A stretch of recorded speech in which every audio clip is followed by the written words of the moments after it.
Hello, everybody in the chess world. So today we're going to talk about tactics and calculations, but always within the zeitnot. So.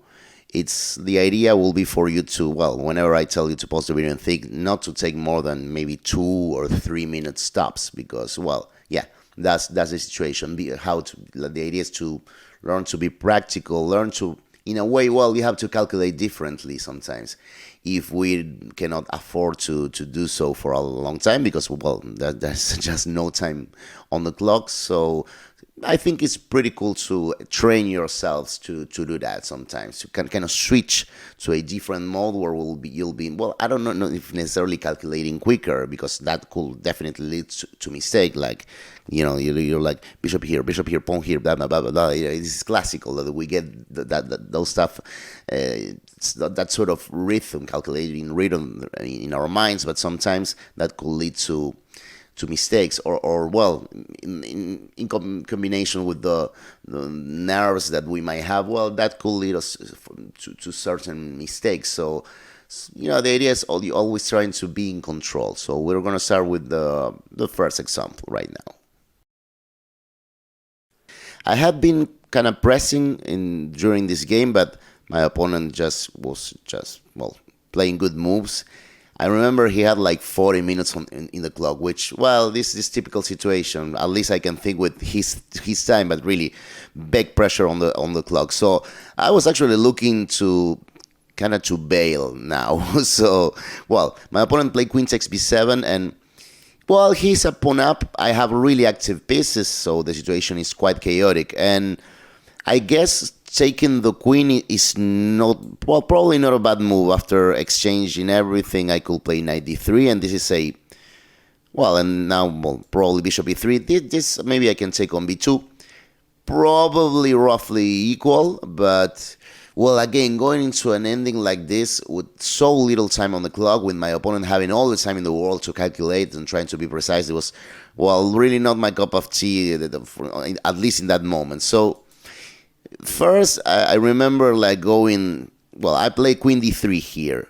And, well, yes, as I marked with the arrow, well, my intention is just to play knight f3 check, because after bishop takes, well, he will have, if he has to play bishop takes f3, then after bishop takes f3, it's quite clear that there are, his king could be in trouble. So, but he played quite quickly bishop e3. This is, well, in a way, solid move, and, well, just cutting this communication between my queen and the f3 square.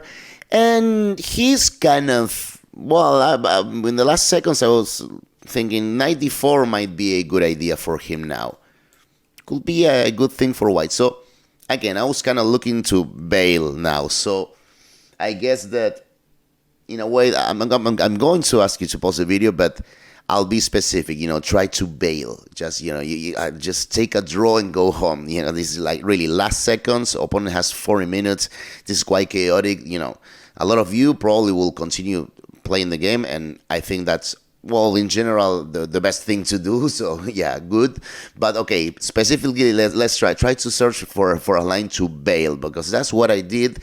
But still, sometimes, really, you have to be precise. So, yeah, pause the video and think. Okay, so actually what I found to bail was a sacrifice. I played knight f3 check. And, well, after bishop takes f3, I had calculated this queen d1 check, which I played, and, well, here we agree to a draw. This was the thing, sometimes it happens. I had not seen this before because I had been playing with the seconds, but yeah, sometimes that's the other switch. If you're really nervous, you feel the pressure of the clock, and you see a way to bail out, well, that is not bad. And it's quite curious because, okay, of course here, the thing is, if rook takes, well, this is the reason why it is a draw, and bishop takes f1, and, well, we're just going to repeat, right? This is going to be like this, and that's forever. That's why going back here, just to check, I had to play this knight f3 check first, right? And, well, after bishop takes f3, the bishop is occupying this f3 square, so in the other line, well, the king cannot can never, run out in here. Or the other thing would have been after queen d1 checks. Well, it's pretty funny that after queen d1 checks, king g2 is still a draw. I have nothing that it's the same thing, just going bishop f1, king g1, bishop e2, and king g2. So, well, yeah, going back, like, it was at least a straight way to bail out. So let's go to the next example. Okay, I had a pretty winning position. I'm only a pawn up here, but I really like this. Well, my bishop is pretty good, and he's kind of really controlling this knight, right? So this knight has really trouble finding squares. That is why probably, well, knight was kind of probably will be looking for g5. My opponent played h3, pretty logical. He wants to give some air for his king. And I played king f8, kind of luring him to play knight g5, which he did. Probably this is what I wanted for him to play, because here I played bishop d2. And my idea is, well, maybe I can now just continue with rook, d3 and taking on d5. If I take this pawn, well, then it'll be really easy to win. I won't need more time on the clock. It'll be enough. But yeah, I had seen that he had rook f1 here, and he did play it, and I was like, oh yeah, that's true. I mean, now if I play rook d3, well, he'll just go back, and I can't even. Well, if I take knight f3 and I'm losing the bishops, so yeah. Chess is never that easy, This is normal. So going back, when he played rook f1, I played king g7. He won logical knight e4. Again, pretty logical by me. Bishop on a5. But again, remember, this was on the zeitnot. I had reached this position in calculation like 4 or 5 moves ago, and I had seen that. Well, I was worried about f5, and of course he played it. He played f5. So I remember that even before, like when I was calculating this, I was like, well, but what to do here? I mean, there are some practical problems, for me with this move. So I thought the first thing I thought was I saw that if rook d3, because again, I'm always with this thing that, well, if I can take this pawn without having trouble, around my king in this case, because of this team of knight, rook, and pawn maybe attacking my king, I'll be totally winning. But I saw, well, but f6 check, and what to do here? Like, if I go king g8, this line I had seen, rook b1, of course he wants to, well, mate or at least invade. And if bishop b6, well, now rook a1. And now I cannot stop in the rook's invasion, Like, well, I could have gone to f8, let us say, in here, let's say king f8. But, like, I was looking kind of like at this, and I was like, well, if I go in here, when this will not be made, because at least I have this. But again, like, check, king and rook. And I was like, well, what is this? Now I am taking on d5, but he's taking on f8, maybe then on h7. I was like, this is getting really out of my hands, this is out of my control. So going back, I did analyze after this f6 check, this. Well, in calculation, I was like, well, then I will have maybe king h6. But I saw, well, what about g4? I don't even know if that's threatening so much. I mean, of course, he can continue then with g5 check just to extract my king.